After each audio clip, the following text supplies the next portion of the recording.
ಹೊನ್ನಾಳಿ ತಾಲೂಕಿನ ಎರೆಹಳ್ಳಿ ಗ್ರಾಮದಲ್ಲಿ ಕರಡಿಯೊಂದು ತಡರಾತ್ರಿ ಇಡೀ ಗ್ರಾಮದಲ್ಲಿ ಸಂಚರಿಸಿದ್ದು ಸ್ಥಳೀಯರಲ್ಲಿ ತೀವ್ರ ಆತಂಕದ ವಾತಾವರಣ ನಿರ್ಮಾಣವಾಗಿದೆ.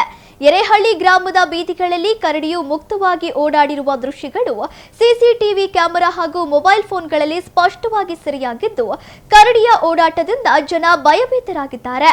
ಎರೆಹಳ್ಳಿ ಮಾತ್ರವಲ್ಲದೆ ಕೂಲಂಬಿ, ಕೊಂದೂರು ಸೇರಿದಂತೆ ಸುತ್ತಮುತ್ತಲಿನ ಹಲವು ಗ್ರಾಮಗಳ ರೈತರು ಕರಡಿಯ ಸಂಚಾರದಿಂದ ಕಂಗಾಲಾಗಿದ್ದಾರೆ. ರಾತ್ರಿ ವೇಳೆ ಜಮೀನುಗಳಿಗೆ ಹಾಗೂ ತೋಟಗಳಿಗೆ ತೆರಳಲು ರೈತರು ತೀವ್ರವಾಗಿ ಹೆದರುತ್ತಿದ್ದಾರೆ. ಇದರೊಂದಿಗೆ ತೋಟಗಳಲ್ಲಿ ಅಳವಡಿಸಿರುವ ನೀರಾವರಿ ಪೈಪ್ಲೈನ್ ಹಾಗೂ ವಾಲ್ವ್ಗಳನ್ನು ಕರಡಿಯು ಮುರಿದು ಹಾಕಿ ಹಾನಿ ಮಾಡುತ್ತಿರುವುದು ರೈತರ ನಷ್ಟವನ್ನು ಮತ್ತಷ್ಟು ಹೆಚ್ಚಿಸಿದೆ.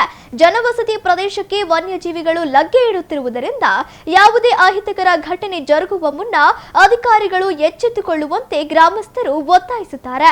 ಕೂಡಲೇ ಅರಣ್ಯ ಇಲಾಖೆಯ ಸಿಬ್ಬಂದಿ ಸ್ಥಳಕ್ಕೆ ಭೇಟಿ ನೀಡಿ ಕರಡಿಯನ್ನು ಸುರಕ್ಷಿತವಾಗಿ ಸೆರೆ ಹಿಡಿದು ದೂರದ ದಟ್ಟ ಅರಣ್ಯ ಪ್ರದೇಶಕ್ಕೆ ಬಿಡಬೇಕು ಎಂದು ಸಾರ್ವಜನಿಕರು ಹಾಗೂ ರೈತರು ಒತ್ತಾಯಿಸಿದ್ದಾರೆ.